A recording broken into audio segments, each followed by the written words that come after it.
নমস্কার বন্ধুরা, রসনায় আপনাদের সকলকে স্বাগত জানাই। আশা করি সকলেই খুব ভালো আছেন। আজ আমি আপনাদের কাছে একটা হেলদি এবং টেস্টি ফ্রুট স্যালাড বানিয়ে দেখাবো। দেখুন, প্রথমে আমি শসা, কমলা লেবু, কলা, বেদানা, আপেল, কালো আঙুর, জামরুল আর সবুজ আঙুর নিয়েছি।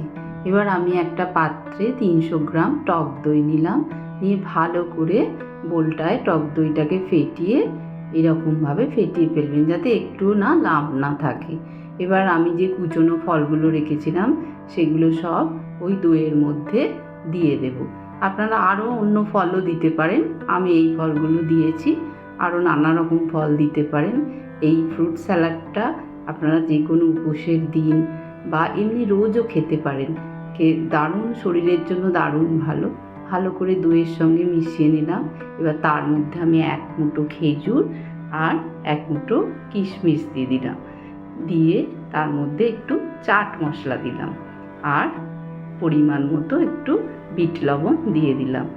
দিয়ে এবার আমি আবার এগুলোকে ফলের সাথে দইয়ের সাথে মেশাবো আর 1 চামচ মধু দিয়ে দিলাম। আমি এখানে চিনি ব্যবহার করলাম না, তাহলে এটা হেলদি হবে না, তাই আমি এখানে মধু দিয়ে দিয়েছি।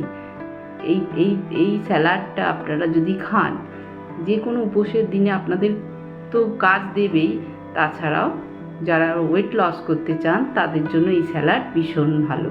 আর একটু কাঠবাদাম কুচিয়ে রেখেছিলাম, সেটাও ওই ফলের সাথে মিশিয়ে দিলাম। আমার ফ্রুট স্যালাড রেডি হয়ে গেছে, আমি এবার সার্ভ করব। আমি একটা বাটিতে দিয়ে দিলাম। তার মধ্যে আমি আগের দিন রাতে জলে ভিজিয়ে রেখেছিলাম চিয়া সিড, সেই চিয়া সিড 3 চামচ দিয়ে দেব।